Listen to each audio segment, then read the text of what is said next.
Hello friends.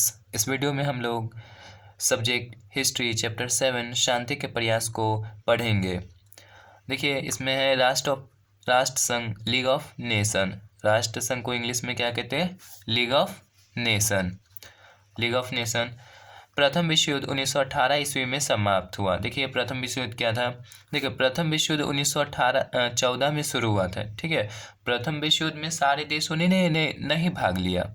प्रथम विश्व युद्ध में विश्व के सारे देशों ने भाग नहीं लिया, लेकिन सारे देश इस युद्ध से प्रभावित हुए, प्रथम विश्व युद्ध से। चलिए इसके बारे में आपको और बताते हैं। प्रथम विश्व युद्ध 4 वर्षों तक चला। प्रथम विश्व युद्ध 4 वर्षों तक चला। ये शुरू हुआ था 28 जुलाई 1914 को।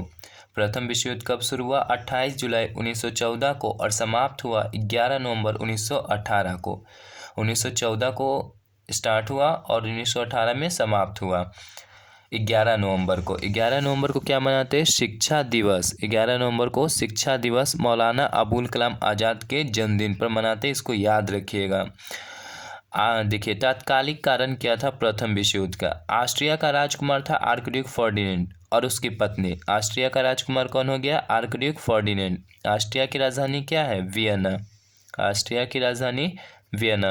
वहाँ का राजकुमार था आर्कड्यूक फर्डिनेंड और उसकी पत्नी। आर्कड्यूक फर्डिनेंड, ये राजा का नाम मत भूलिएगा।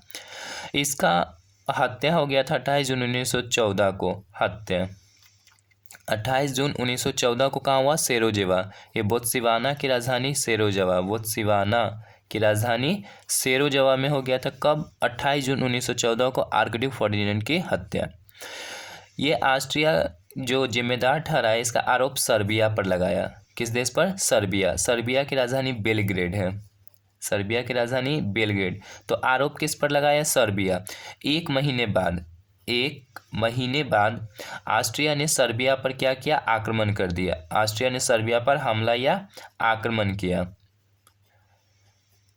देखिए, अब यहीं से प्रथम विश्व युद्ध स्टार्ट होता है। ऑस्ट्रिया ने सर्बिया पर हमला किया तो सर्बिया का साथ देने कौन आया? रूस। सर्बिया का साथ देने रूस, ब्रिटेन, फ्रांस।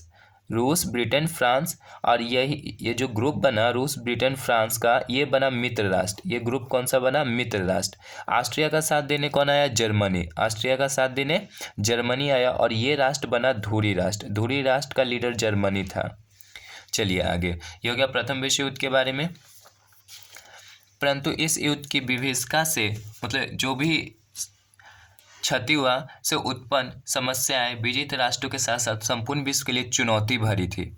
युद्ध के उपरांत, मतलब युद्ध के बाद, संसार के सभी नेताओं की इच्छा थी, क्या मन था? कि विश्व में शांति की स्थापना हो, युद्ध न हो, शांति बनी रहे। यद्यपि इस समय तक यूरोप में किसी ऐसी प्रभावशाली संस्था का अभाव था। ऐसी कोई संस्था नहीं बनी हुई थी जो युद्ध को रोक पाए, विश्व में शांति बनाए रखे। प्रथम विश्व युद्ध से पहले जो पारस्परिक वार्तालाप के माध्यम से विभिन्न राष्ट्रों के झगड़ों का समाधान, युद्ध को टालने का सार्थक प्रयास करती, ऐसा कोई संस्था था ही नहीं। अतः युद्ध के आरंभ से ही इंग्लैंड, फ्रांस, अमेरिका आदि देशों ने इस बात की आवश्यकता पर बल दिया। देखिए, इंग्लैंड की राजधानी क्या है? लंदन। इंग्लैंड की राजधानी लंदन, फ्रांस का पेरिस और अमेरिका का क्या है? Washington DC. चलिए आगे। इस बात की आवश्यकता पर बल दिया कि विश्व में शांति एवं सुरक्षा बनाए रखने के लिए एक अंतर्राष्ट्रीय संस्था का गठन हो, परंतु युद्ध के तनाव भरे माहौल में यह संभव नहीं था। अतएव 1919 ईस्वी में युद्ध की समाप्ति के उपरांत कौन सा संधि सम्मेलन हुआ? पेरिस में हुए शांति सम्मेलन में राष्ट्र संघ की स्थापना की नींव पड़ी। देखिए, अब यहीं से राष्ट्र संघ की स्थापना स्टार्ट होता है। राष्ट्र संघ की स्थापना की नींव पेरिस शांति सम्मेलन में पड़ा, जो 1919 में हुआ था, पेरिस में हुआ था। मुख्य श्रेय इसका कौन जाता है? राष्ट्र संघ की स्थापना का मुख्य श्रेय अमेरिका के राष्ट्रपति वुड्रो विल्सन को जाता है। लीग ऑफ नेशन की स्थापना का मुख्य श्रेय अमेरिका के राष्ट्रपति वुड्रो विल्सन को जाता है। पूछेगा, लीग ऑफ नेशन के समय अमेरिका के राष्ट्रपति कौन थे? Woodrow Wilson. देखिए, राष्ट्र संघ में स्थापना में बहुत योगदान दिया, लेकिन ये राष्ट्र संघ का सदस्य नहीं बना। अमेरिका राष्ट्र ये लीग ऑफ नेशन का सदस्य नहीं बना। इस लीग ऑफ नेशन की असफलता का ये कारण बना अमेरिका का अलग होना लीग ऑफ नेशन से। उस समय राष्ट्रपति कौन थे? Woodrow Wilson. पूछे अमेरिका के प्रथम राष्ट्रपति कौन थे? जॉर्ज वॉशिंगटन, अमेरिका के प्रथम राष्ट्रपति, जिसे यूएसए भी कहते हैं, फर्स्ट प्रेसिडेंट, राष्ट्रपति जॉर्ज वॉशिंगटन थे, जॉर्ज वॉशिंगटन। ये अमेरिका के प्रथम राष्ट्रपति थे और अमेरिका के राष्ट्रपति का कार्यकाल 4 वर्ष के लिए होता है और भारत के राष्ट्रपति का कार्यकाल 5 वर्षों के लिए होता है। देखिए अब लीग ऑफ नेशन, इसकी स्थापना हुआ 10 जनवरी 1920 को। लीग ऑफ नेशन की स्थापना कब हुआ? 10 जनवरी 1920 को, जिस स्थापना के समय 42 राष्ट्र थे। इसमें स्थापना के समय लीग ऑफ नेशन में कितने? 42 राष्ट्र, जो बाद में 60 हो गए, बाद में बढ़कर कितने हो गए? 60 हो गए थे। शुरुआत में कितने थे? 42, बाद में कितने हो गए? 60। उद्देश्य क्या है लीग ऑफ नेशन का?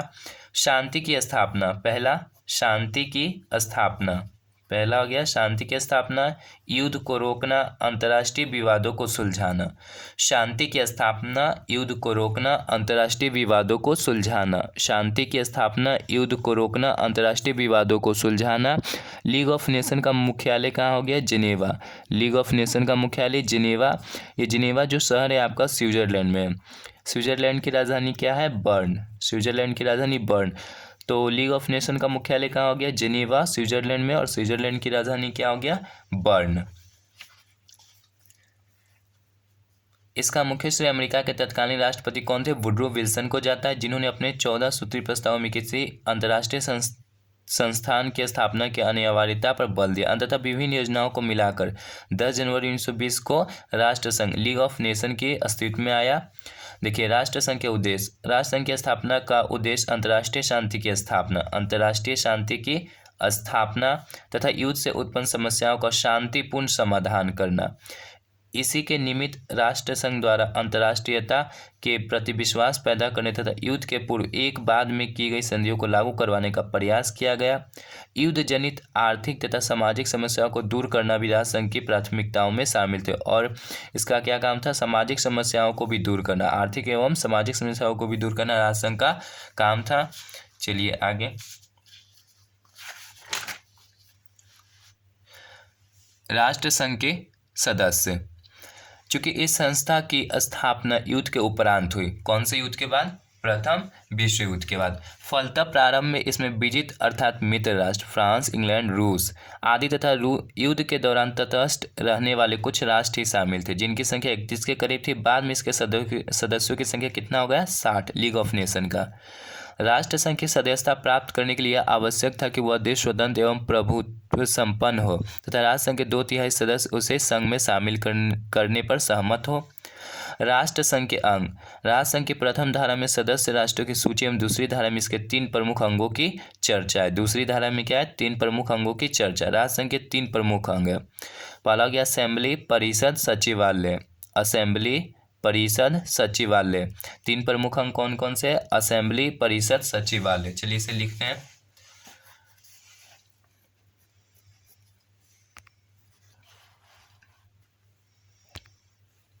राष्ट्रसंघ के प्रमुख कितने अंग हैं? 3। राष्ट्रसंघ के कितने प्रमुख अंग हैं? लीग ऑफ नेशन के प्रमुख अंग 3 है।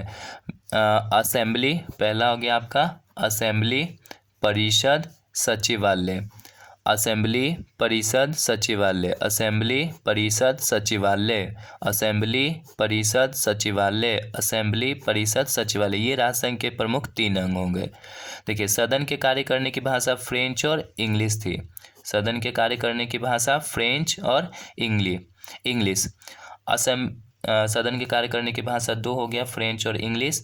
असेंबली के कार्य, जो पहला अंग है असेंबली, इसका देखिए काम क्या था? नए राष्ट्रों के सदस्यता प्रदान करना, मतलब जो राष्ट्र इसमें नए जुड़ना चाहते लीग ऑफ नेशन में, उसकी सदस्यता प्रदान करना किसका काम था? असेंबली का। निर्णय कैसे लिए जाते थे? बहुमत के आधार पर। ठीक है, निर्णय बहुमत के आधार पर लीग ऑफ नेशन में लिए जाते थे। चलिए आगे। तो असेंबली, परिषद, सचिवालय इसके प्रमुख अंग हो गए। इसके अतिरिक्त क्या थे? अंतर्राष्ट्रीय न्यायालय, अंतर्राष्ट्रीय श्रम संगठन आदि भी प्रमुख इसके अंग थे। अंतर्राष्ट्रीय न्यायालय और अंतर्राष्ट्रीय श्रम संगठन। राष्ट्रसंघ के अंतर्गत विभिन्न कार्यों को सफलतापूर्वक निष्पादित करने के लिए विविध आयोग जैसे संरक्षण आयोग, सैनिक आयोग आदि थे। व्यवस्थापिका सभा यानी असेंबली, यह राष्ट्रसंघ की प्रतिनिधि सभा थी। असेंबली क्या थी? प्रतिनिधि सभा, राष्ट्र ऑफ लीग ऑफ नेशन का प्रतिनिधि सभा।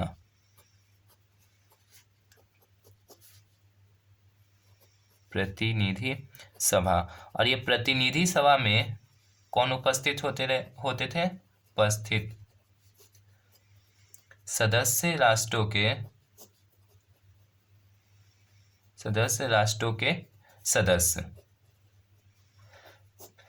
असेंबली क्या था? लीग ऑफ नेशन का प्रतिनिधि सभा। और इसमें कौन प्रेजेंट होते थे? उपस्थित सदस्य राष्ट्रों के सदस्य, मतलब जो इस लीग ऑफ नेशन के सदस्य थे, ठीक है, वो ही राष्ट्र के इसमें सदस्य प्रतिनिधि होते थे।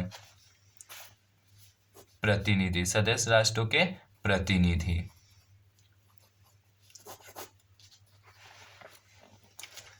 जिसमें सदस्य देशों के प्रतिनिधि उपस्थित रहते थे। प्रत्येक राष्ट्र को एक वोट देने का अधिकार था। सदन के कार्य करने की भाषा क्या थी? French English. सदन के कार्य करने की भाषा फ्रेंच इंग्लिश। फ्रेंच इंग्लिश, ये फ्रेंच फ्रांस की भाषा है। इसके कार्यों के अंतर्गत नए राष्ट्रों को सदस्यता प्रदान करना, राष्ट्रसंघ के विधान की समीक्षा तथा संशोधन करना, अंतर्राष्ट्रीय न्यायालय के न्यायाधीश एवं महासचिव की नियुक्ति पर अंतिम अनुमोदन आदि करना था। असेंबली किसी भी राष्ट्र के आंतरिक मामले में हस्तक्षेप नहीं करती थी, यद्यपि अंतर्राष्ट्रीय मसलों पर वाद विवाद एवं विचार विमर्श होता था। सभी निर्णय बहुमत प्रस्ताव पारित कर बहुमत से लिए जाते थे। परिषद, काउंसिल हो गया दूसरा अंग। इसकी भूमिका कार्यकारिणी परिषद के रूप में थी। इसमें दो तरह के सदस्य थे, अस्थायी और अस्थायी। चलिए, दूसरा आपका प्रमुख अंग हो गया परिषद। देखिए, परिषद में दो टाइप के सदस्य होते थे। परिषद में दो टाइप के सदस्य होते थे। पहला हो गया अस्थायी, अस्थायी। अस्थायी, अस्थायी। अस्थायी और अस्थायी, ये परिषद के सदस्य है दो टाइप के, अस्थायी, अस्थायी। देखिए, अस्थायी में 4 सदस्य थे शुरुआत में। England, France, England, France, England, France, Japan, Italy, Japan, Italy, England, France, Japan, Italy. बाद में इसमें कौन कौन जुड़े थे? तो बाद में अस्थायी सदस्य में रूस और जर्मनी, रूस और जर्मनी आकर जुड़े थे अस्थायी सदस्य में। अस्थायी सदस्यों की संख्या कितना हो गया? 9। अस्थायी सदस्यों की संख्या 9। अस्थायी सदस्यों की संख्या 4। कौन कौन थे? England, France, Japan, Italy. England, France, Japan, Italy. बाद में कौन आए? रूस और जर्मनी। अस्थायी सदस्य कितने हो गए? 9। परिषद में दो तरह के सदस्य, अस्थायी कितने थे? 9। चलिए आगे। इंग्लैंड, फ्रांस, जापान तथा इटली इसके संस्थापक और अस्थायी सदस्य थे। बाद में जर्मनी तथा रूस को भी इसमें अस्थायी सदस्यता मिली। अस्थायी सदस्य के रूप में 9 छोटे छोटे राज्य थे। परिषद को व्यवस्थापिका सभा की तरह यह भी अधिकार था कि वह राष्ट्रसंघ के उद्देश्यों के अंतर्गत सभी विषयों पर विचार करे और कोई ठोस कदम उठाए। इस संदर्भ में उसकी कार्य एवं भूमिका असेंबली से भी अधिक प्रभावशाली थी। जर्मनी के सार तथा डांजिंग क्षेत्रों में, जिसमें अल्पसंख्यक निवास करते थे, के प्रशासन का कार्य युद्ध एवं शांति से संबंधित महत्वपूर्ण मुद्दों पर निर्णय लेना, सदस्यों को आदेश देना एवं महासचिव को मनोनीत करना आदि इसके प्रमुख कार्य थे। देखिए, अमेरिका इसके संस्थापक सदस्यों में था, परंतु इसने इसकी सदस्यता स्वीकार नहीं की। इस प्रकार प्रारंभ में 4 अस्थायी सदस्य थे। प्रारंभ में कितने थे? 4, जिसका बाद में विस्तार हुआ। सचिवालय, तीसरा अंग हो गया आपका सचिवालय। राष्ट्रसंघ के प्रशासकीय कार्यों के लिए एक सचिवालय कायम किया गया था। किस लिए? प्रशासकीय कार्यों के लिए, जिसका प्रधान कार्यालय जेनेवा में था। इसके अंतर्गत 12 विभाग थे जो अंतर्राष्ट्रीय स्तर के आर्थिक, राजनीतिक एवं कूटनीतिक मसलों पर कार्य करती थी। यह उन सभी संधियों का पंजीकरण एवं मसविदा तैयार करती थी जिसका संबंध राष्ट्रसंघ के सदस्य राष्ट्रों से होता था। अंतर्राष्ट्रीय न्यायालय, इसके अतिरिक्त अंगों में हो गया आपका अंतर्राष्ट्रीय न्यायालय। अंतर्राष्ट्रीय न्यायालय की स्थापना का उद्देश्य विभिन्न अंतर्राष्ट्रीय राजनीतिक एवं कूटनीतिक झगड़ों एवं विवादों का निपटारा। चलिए, अंतर्राष्ट्रीय न्यायालय का कार्य क्या था? अंतर्राष्ट्रीय न्यायालय, इसका कार्य था अंतर्राष्ट्रीय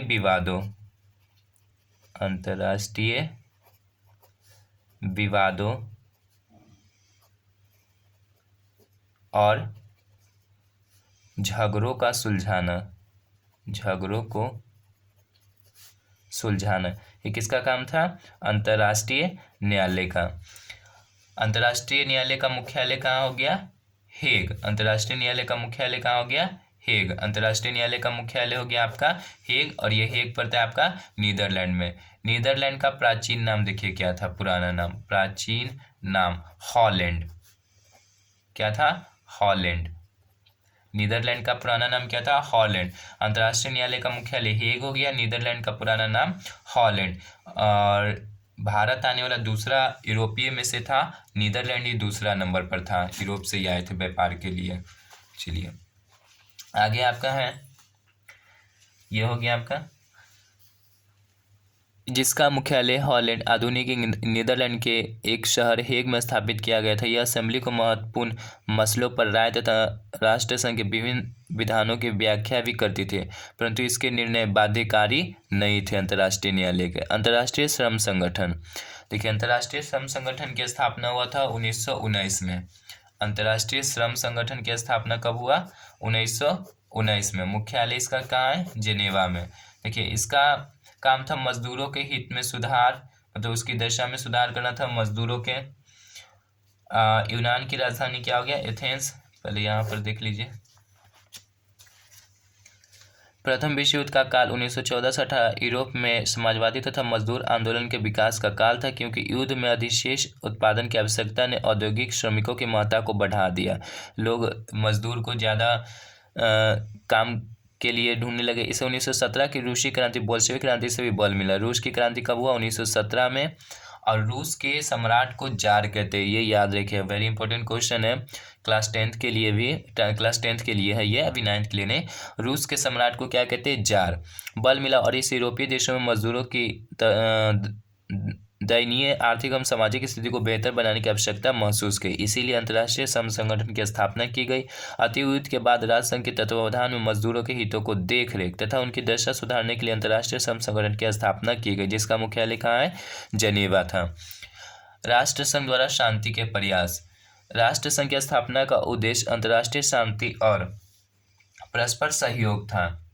यद्यपि ये कार्य मुख्यतः राजनीतिक गतिविधियों के अंग थे, तथापि इसके आर्थिक एवं सामाजिक पक्ष भी कम नहीं थे। राजनीतिक गतिविधियों के अंतर्गत अंतर्राष्ट्रीय विवादों को हल करने, निशस्त्रीकरण यानी हथियार पर रोक एवं आक्रमणकारी राष्ट्रों पर अंकुश लगाने में भले ही राष्ट्रसंघ असफल रहा हो, परंतु युद्ध जनित समस्याओं को समाप्त करने में राष्ट्रसंघ की काफ़ी भूमिका, सराहनीय भूमिका। देखिए ये राष्ट्रसंघ बहुत सारे युद्धों को उस समय रोका, बहुत सारे विवादों को भी सुलझाया, इसमें इसकी कोई कमी नहीं। इस संदर्भ में राष्ट्रसंघ ने कई महत्वपूर्ण कार्य किए। चूंकि राष्ट्रसंघ का प्रथम कार्य युद्ध की परिस्थिति को क्या था? रोकना, इसी का मेन उद्देश्य था लीग ऑफ नेशन का। अतः प्रारंभिक छोटे मोटे झगड़ों को सुलझाने में राष्ट्रसंघ क्या हुआ? सफल हुआ। अपने 10-15 वर्षों की छोटी अवधि में ही इसने लगभग 40 छोटे बड़े राजनीतिक झगड़ों की जाँच कर अपना निर्णय दिया। इसमें राष्ट्रसंघ द्वारा समझौता, मध्यस्थता तथा अनुरोध की नीति का अवलंबन किया गया। अंतर्राष्ट्रीय विवादों को सुलझाने में भूमिका। इस कार्य में राष्ट्रसंघ के प्रयास सराहनीय एवं सफल कहे जा सकते हैं। देखिए कौन कौन से ये विवादों को सुलझाने में सफल हो। 1920 में स्वीडन और फिनलैंड के मध्य उठे ऑकलैंड द्वीप विवाद, जर्मनी और पोलैंड के मध्य उठे साइलेशिया विवाद तथा लिथुआनिया। देखिए कौन कौन से विवाद को ये सुलझाने में सफल रहा, जैसे 1920 में। चलिए ये आगे के वीडियो हम अगले वीडियो में आपको बताएंगे। यहाँ यहीं तक